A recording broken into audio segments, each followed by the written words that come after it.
I always love when business and sports collide.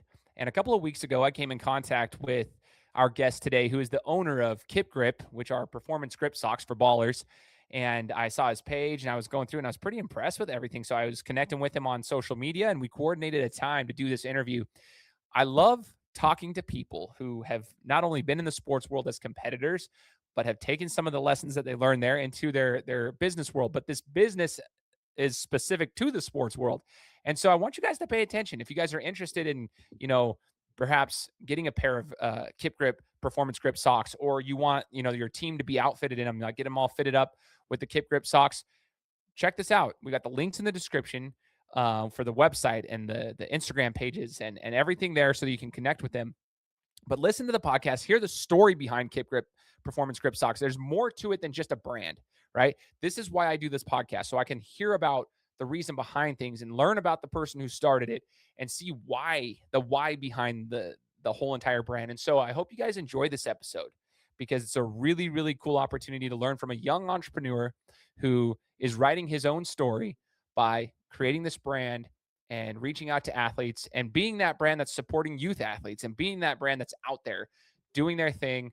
And it's a really, really inspiring one. So get ready. This is the Gametime Guru. So, what time is it? Game time!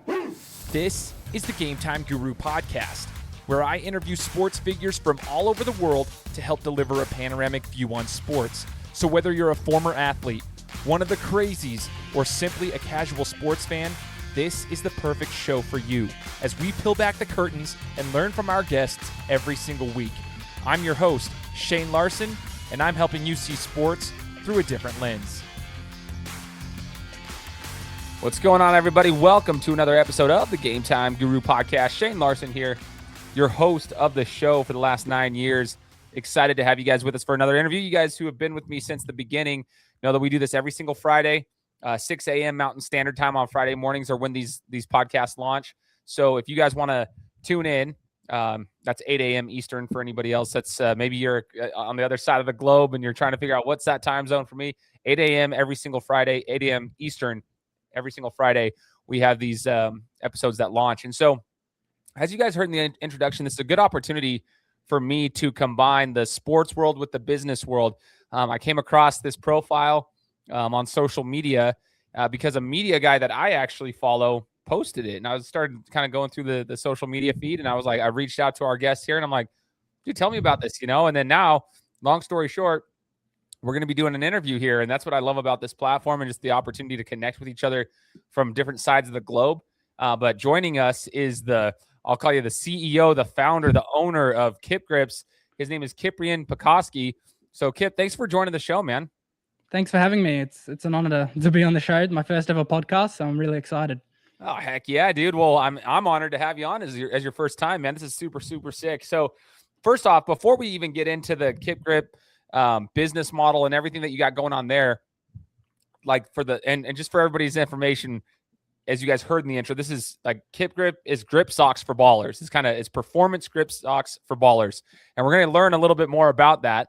Because you're probably already like hitting the link in the description, trying to figure out looking at the Instagram page.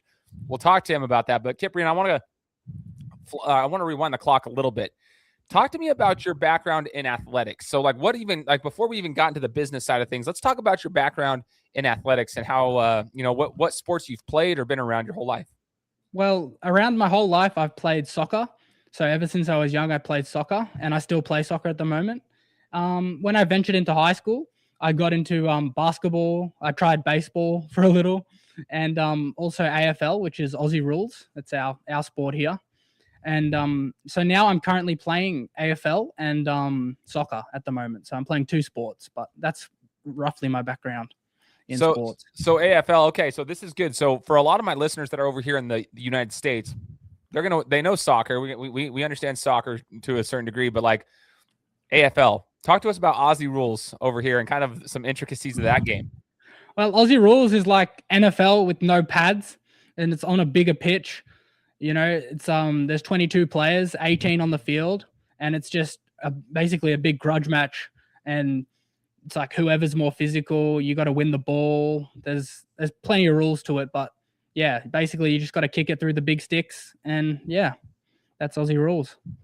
No, that's interesting, man. So this is a legitimate question from like the people over here. Australia, New Zealand, it's really popular to play rugby. And so I think people get them confused sometimes for some reason. If they're not from there, there's a lot of people that get confused. Like AFL, rugby, are they the same? They're not the same. No. AFL is a very different sport. So make sure can you give me the explanation there? Like they are not the same sport. Like they're not the same sport. It's completely different. Rugby's played on a rectangular pitch, and AFL's played on an oval, like a cricket field. Ah, okay. So, yeah, it's completely different. So what's the physicality like playing, AFL style? It's very physical. I wear headgear. Yeah. That's how physical it is. Yeah. Nice, man. So as you were growing up though, like at what point, Kip, did you start playing soccer? Because like soccer seemed to be like one of your main sports. So at what point were you actually like, when did you start dribbling a soccer ball? You know what I mean? Probably around six. Wow. Yeah. So I've been playing high level ever since. So in Australia, do they do like any sort of like, I guess over here it's club sports where they travel, like you get like you can go play club ball instead of recreational ball. It's more competitive when you're younger and you can go and travel and play other competitive clubs. Do they do that over there? Yeah, we do have that. We have like our top leagues, and then we have a bit lower leagues as well. So our top league's called NPL. It's called the National Premier League. And then it goes down to like the Football Queensland Premier League. It changes up. Gotcha. For you, growing up playing soccer, I'm curious, like, do you have any siblings or did your parents play soccer too, or how were you introduced to the sport? My dad played soccer, and he also refereed at a high level. So he refereed the top Premier League in Victoria when it was a thing. Oh, wow. Were you alive yet when he was reffing? No, he stopped. He stopped when I was born. Wow, I would be curious to even hear like the stories there as being a referee, like being he's got lots of stories because they were chucking bottles at him when he was walking out onto the pitch. It was crazy. They had security, everything. It was nuts. Wow, dude. Yeah, I'd be very interested to hear that. So, growing up, you're 6 years old, started dribbling a soccer ball. That's kind of like your main sport, competing at a very high level. Still to this day, you're still competing and doing the thing and staying active. Yeah. I would love to hear just like how is training in the sport of soccer? Like talk about the running, talk about the training that's required to compete at a high level, especially over there. Well, the training's nonstop. We train twice a week, but the top clubs, they train 3 times a week. So it's either like a Monday, Tuesday, and a Thursday. And then you got gym sessions throughout the week. But when I run my games, I have a fitness tracker. So I run like 10 to 12 kilometers. I don't know what that is in your conversion, but it's a lot of kilometers. Holy cow. So you're running about 6 miles.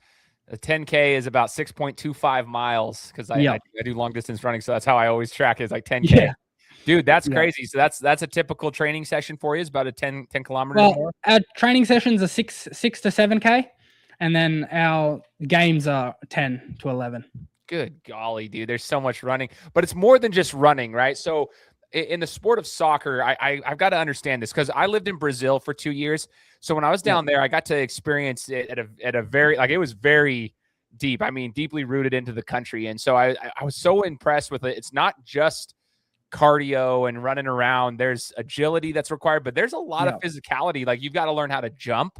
You've got to learn how to time stuff. And they were trying to teach me how to do headers into the net and stuff because I never played soccer growing up. I was a basketball player, a football player, and a boxer. So when I was trying to do headers, and I'm not even kidding, Kip, like when I was just trying to jump up and do headers, my neck started hurting because I wasn't like whipping my head around. So talk about the physicality side of soccer, because everyone says it's in the United States, man, we hate on the game of soccer sometimes. We're like, oh, it's so soft. I don't agree with that. I think it's not soft at all if you're actually playing at a high level. Yeah, it's very physical. And it's like a grubby physical. When you get to the high levels, it's like they want to hurt you, but without fouling you, they're like really aggressive for the ball. So it's very physical. Like we do strength training, we do pool training. So we're in the pool like twice a week. Wow. And yeah, we do a lot of training. Do you have a favorite memory from your competition days? Maybe a favorite venue that you played in, or a favorite match that you had? I was probably a semi-final a couple of years ago. I scored a goal, and it was a really good goal. But we lost the game, but I celebrated. I kicked the corner flag. It was an awesome experience. That's dope, man. Do you have any athletes that you've looked up to in your career, like just kind of like following over there? Well, not really, but one athlete I have looked up to is Patrick Beverley Oh, sure, from the yeah. Clippers, because Oh, yeah. I'm a big Clippers fan. I went to watch him in 2018, so I love the Clippers, and I just love his grit and like hunger and determination when he played. No matter who he was up against, he was always fighting and trying his hardest.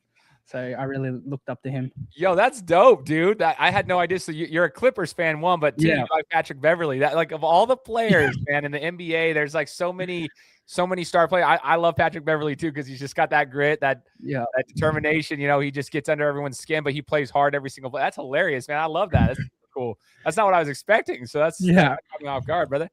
So, so for anybody who's like aspiring to play soccer or AFL for that matter, well, if someone wants to play at a high level in their sport, Kip, in your experience, what should they know? That's like the truth. Everybody wants, they grow up, I'm going to be a professional soccer player. I'm going to be a professional football player or a basketball player or whatever. But there's like a time in life where they realize, oh no, this is going to take a lot of sacrifice and a lot of work. And some people are built for it and some people decide it's not for them. But knowing what you know and being the experience you've had in the athletics world, what advice would you give to those kids? Well, what my dad said to me really young, he said, you're probably not going to make the top level. So just keep competing, keep trying your hardest, and you will eventually get to the level you can get to. And you just got to be proud and happy that you can make a certain level. You know what I mean?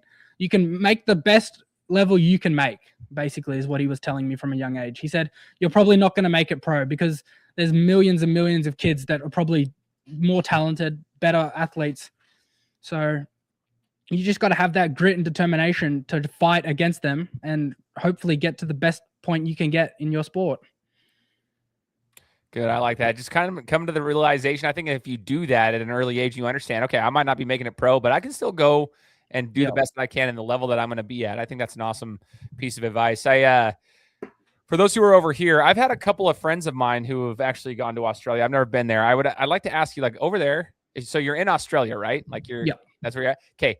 What's the best part of Australia? Like, what's the best part? I've had a friend that was in Melbourne. I had a friend who lived in Perth. So completely opposite sides of the entire place. But talk to me about Australia. If I were to go there, and I only get one opportunity to go to Australia on a vacation for 2 weeks, where am I going? I reckon you got to go to the Gold Coast. You got to go to the Gold. It's like the Miami of Queensland, Brisbane. So it's an hour from Brisbane, but man, it's party central. The beaches are lovely. You're right on the water. It's awesome. That's my favorite place to go. So how far are you from that location? I'm 1 hour. That's it, huh? You're 1 hour from the water? That's not bad at all, dude. Yeah. Oh, dude. Okay. You got to come. All right. So I'll mark that one down. Well, like looking at this, tell me about KipGrip socks. So like the KipGrip performance socks, right? For ballers is what you have. Performance grip socks for ballers. I came across this.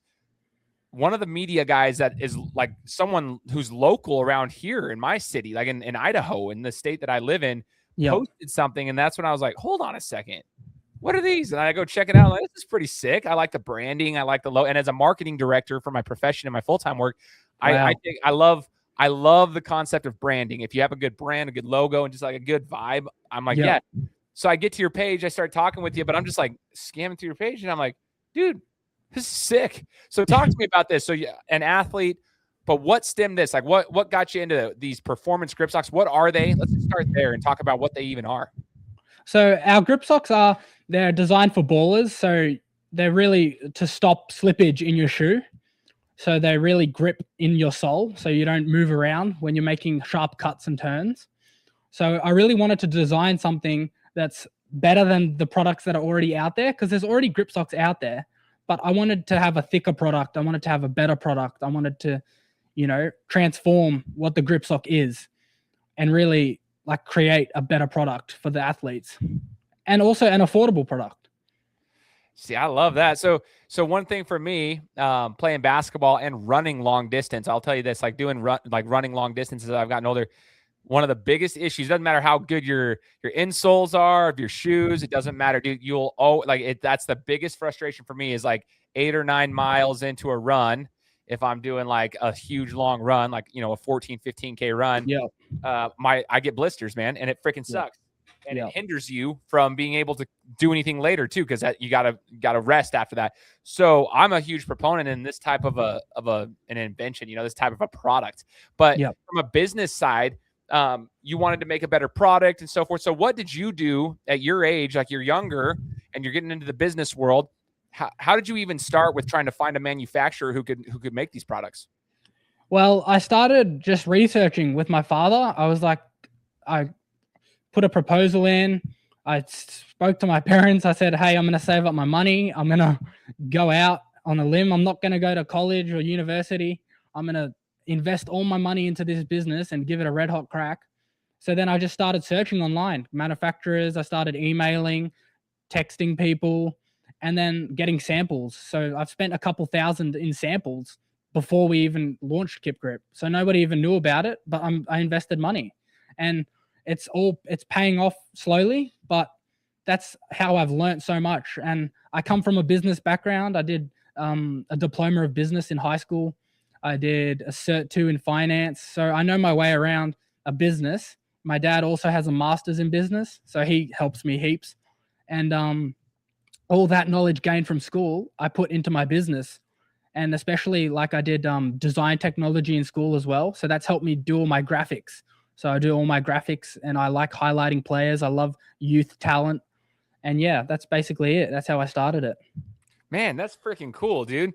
So you had a little bit of a background in it. Like, it sounds like your schooling kind of helped you. Your dad has some knowledge. So you're using your resources, you're searching online, you're finding manufacturers, getting some samples out there. Tell me this, before you got the final product to be able to start selling, how many times did you have to go back and forth? I want to know this from a business side. How many times did you have to go back and forth with like prototypes, like samples with the manufacturer before you said, okay, this is the one I want to use? It was about 5 to 6 prototypes we had. Oh, wow. Okay. Yeah. Okay. So you found so where are they manufactured out of? Are they in Australia? Or did you find No, one in China? I couldn't find one local. They're in China at the moment. Yeah. No, that's cool, man. I love working with e-commerce businesses and stuff. That's what I do for a living. And I'm very interested in just all of the overall supply chain and stuff like that. And I just love picking brains of like business owners like yourself. So as an athlete, like when an athlete reaches out to you or you're reaching out to them and you're trying to highlight that, what can you tell an athlete? Like if it's someone that like, okay, you play soccer, well, is it only for soccer players or can you use them for other sports? Talk to us about that. You can use them for all sports. So I'm trying to get into every sport. I've got one baseball player on the page at the moment. I've got an AFL player. I've got some soccer players as well, basketballers as well. And I just want to venture into all sports because it's not just a sock for one sport. It's for all your sports, even running as well. I got to get some runners on board. Maybe we can highlight you. Yeah, there you go. No, that's cool though, man. Maybe we got to get Patrick Beverly. Did you already get him on there? I wish. That's a goal. We got to get Patrick Bev. Dude, well, maybe we'll clip this up and see if he'll respond. I don't know. Sometimes social media can do some wild things for us, Yeah, that's crazy. Yeah. Dude, that's really cool. Okay, so talk to us about so they're just grip socks. They're supposed to like keep your feet in without sliding. Yeah. Is there any kind of like ventilation with them in order to like Yes. talk to us about that? They got moisture-wicking technology. So that helps. So when you sweat, it doesn't absorb into the sock. So that's one of our technologies. We call it Coolmax technology. And yeah, it's really, really good. I made sure to get Coolmax instead of our first design.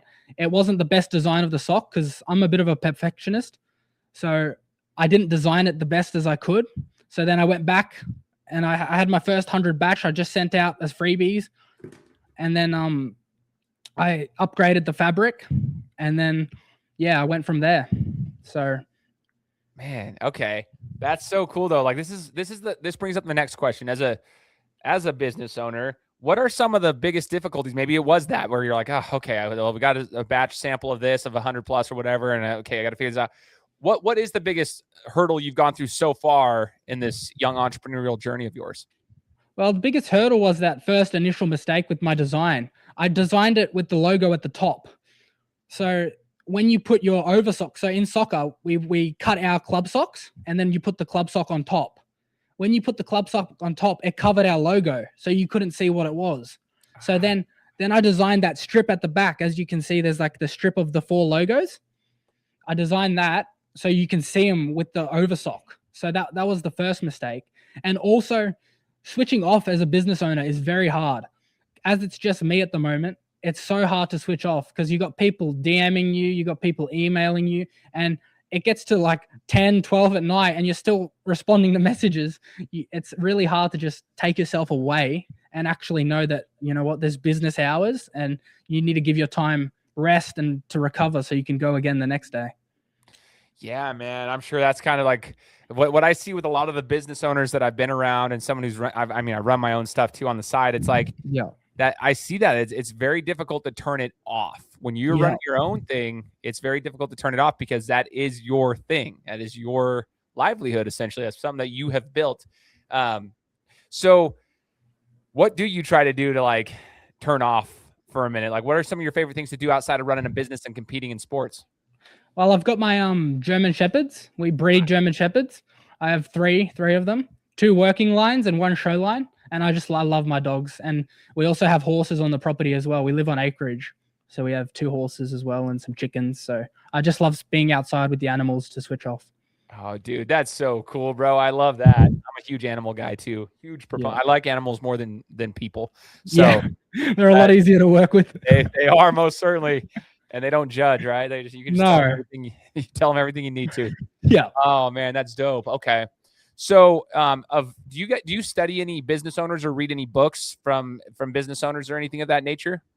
I read this one that I've got up here. This one called Autopilot Nation. Oh, okay. So it's on Amazon. It's about $15. So that's it's a really good book. It's about the trajectory of the population and how young people are tackling the society, and there's business tips in there as well. Also, I've looked up to business owners. There's this one guy called Emil Jurisic. He started NGU Real Estate, which is called Never Give Up Real Estate. Ooh. And I've looked up to him. I watch his stuff. He's a really good business owner. And yeah, they're the 2 kind of big things in my life that I've looked up to when it comes to business. Dude.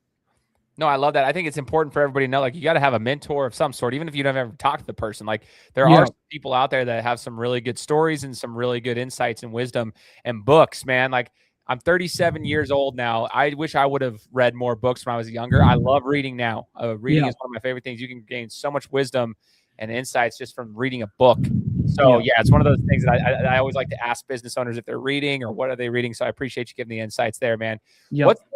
So if are you looking for more athletes to, I guess, essentially expand this? What's one of your biggest marketing plans? I'm a marketing director, right? So I'm thinking, what's one of your biggest plans for scaling? Is it using social media and influencer/athlete marketing? Yes, it is. That's exactly the plan. We want to get more and more athletes. We want bigger athletes. I've got an AFL player actually for the Gold Coast Suns. His name's Kobe Coulson. He wears our socks as well. So that's one of our big athletes. I've got another big athlete who plays in the A-League, which is the top league in soccer. His name's Ali Ogler. He wears our grip socks as well. So, and I just literally, I hit him up because he was playing in the Australian Championship, and he wasn't even in the league yet. And I hit him up and I said, "Hey mate, can I get you some socks?" And then he went to the league and now he's wearing them. So, wow, dude, that's so cool. Yeah. And it's me. It's like my dad calls it guerrilla marketing. So we really get out there and we're in your face. We're trying to get the product out. You know, I go to sporting games every week to support people. I went to one last weekend. I always go out and support the youth because no one looks at them. These big brands aren't looking at them. So I'm the brand that can look at them and help them on their journey. Man, I love that. So here's going to be a question that I know that I'm going to have. So over here in the United States, I partner with a company called Nation's Best Football. And they cover a lot of youth and middle school / high school football, but a lot of them are in the youth levels of football, like the 10U, 11U, 12U. Yep. And so it's American football, but I know you're over in Australia. So are there people over here? I know we joked around about Patrick Beverly, but are there people over here that would be able to potentially be sponsored, or are you trying to keep it more so over there with the product? No, I'm looking to expand to America. I just got to fix up my shipping and stuff because it's really expensive to ship to America, and I don't want to give people the headache of purchasing a product because the tariffs and all that. It's like $90 to ship. I'm like, oh goodness. But yeah, I want to get some American athletes as well. I've got one baseballer from America as well, Roman Jefferson. Okay. So he's on our page as well. You can see his graphics really cool. I put the American flag at the back with some jets as well. So dude, yeah. so sick, man.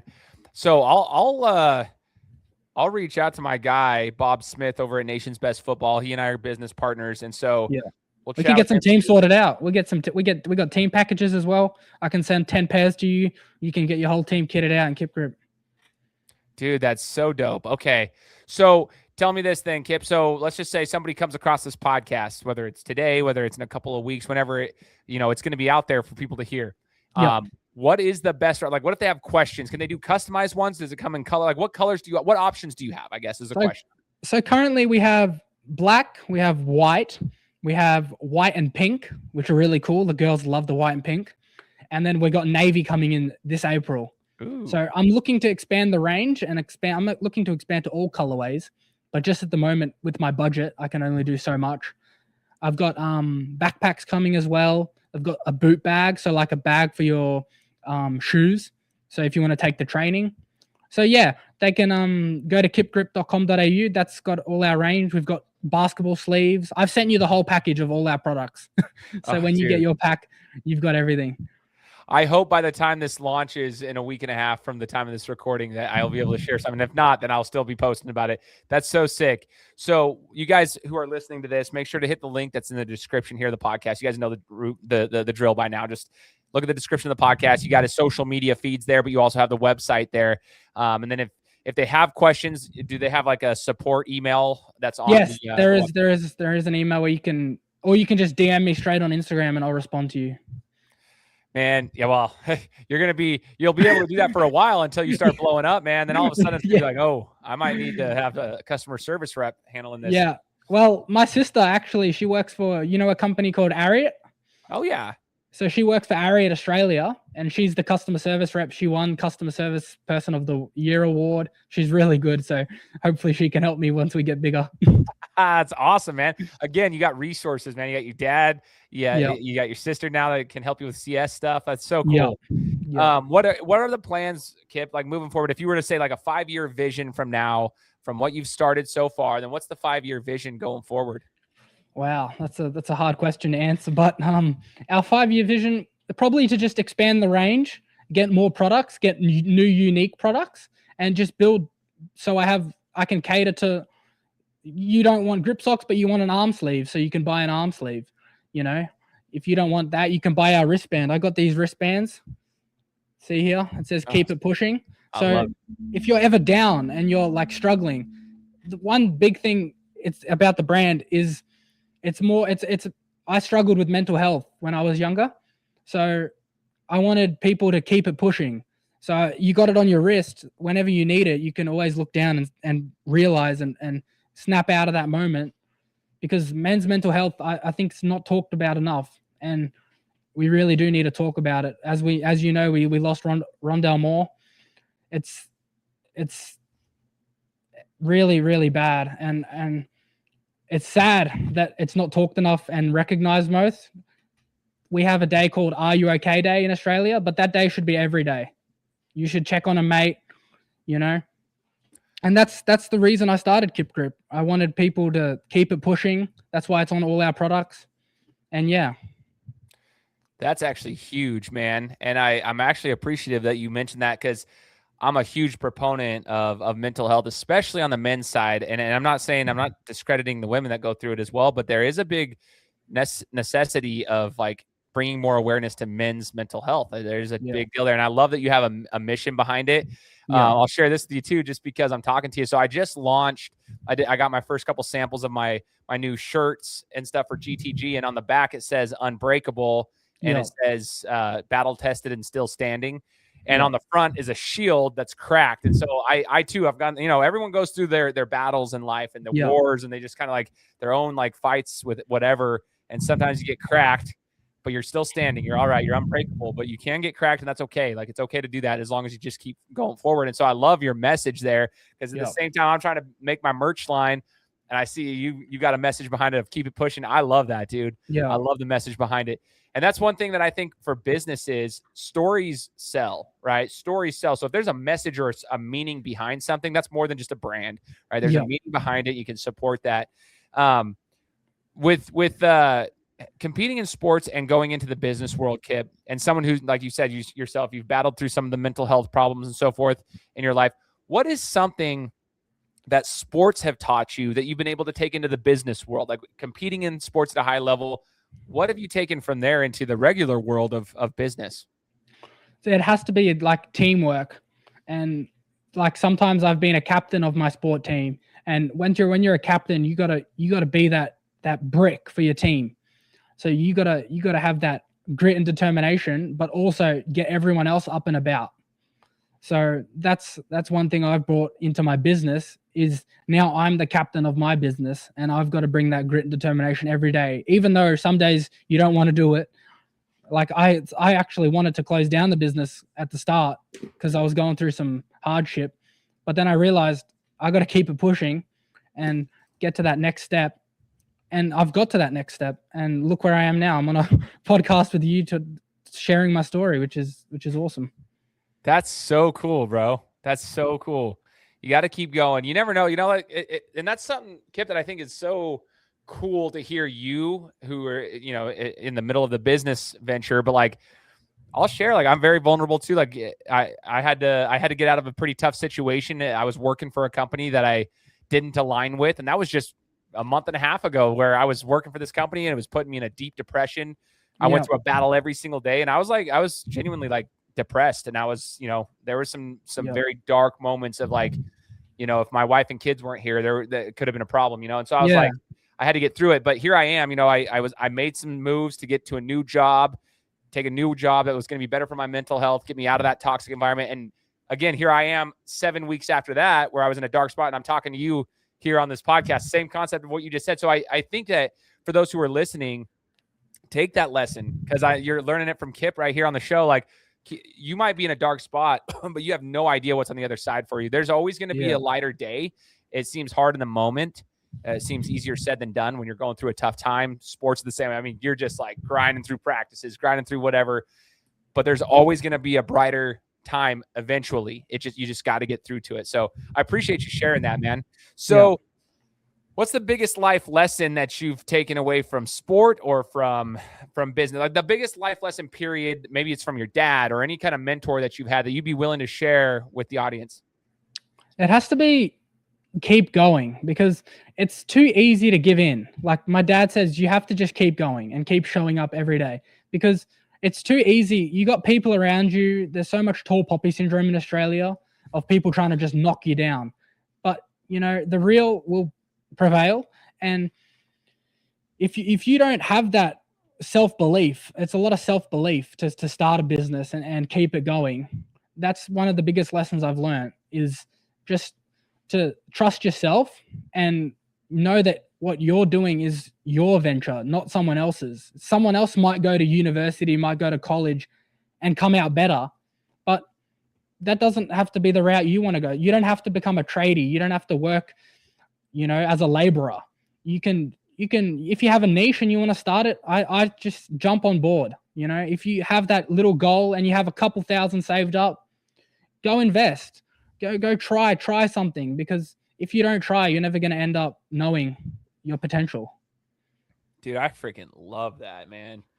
And that dude, I won't even add to it. I just love the fact that you just don't be comparing yourself to everybody else's story. If someone does something different, cool. Write your own story. And you write your own story. Exactly. And then it's a pretty cool book at the end of it once you write your own story, you know what I mean? So that's pretty dope.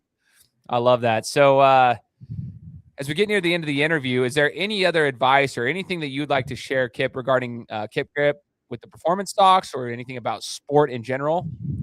Well, KipGrip is all about supporting athletes. So It's all about supporting the youth, the next generation of athletes. These big brands, they don't care about the younger athletes. So that's where we come in.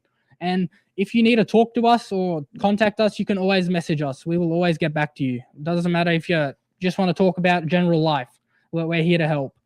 We're more than a brand, and that's what I want it to be. Heck yeah, dude. I'm going to encourage everybody who's listening, whether you're a parent, a business owner, if you're an athlete, which hopefully we got our athletes that kind of like hopefully by now it's been 30 minutes. They're already checking your Instagram page, trying to figure out what the heck's going on here. So if you guys want to connect with Kip and their team over there for just anything, whether you're making an order, maybe you're interested in being, a sponsored athlete and repping the brand, I don't know, but any inquiries, make sure to hit him up. And there's my email. I got my personal email is kip@kipgrip.com.au. So you can just hit me up on that. It's a really hard email address, huh? Kip@kipgrip.au. .com.au. That's right. Yep. That's right. You Australians. .com.au. I got you. Oh, no, I love it, brother.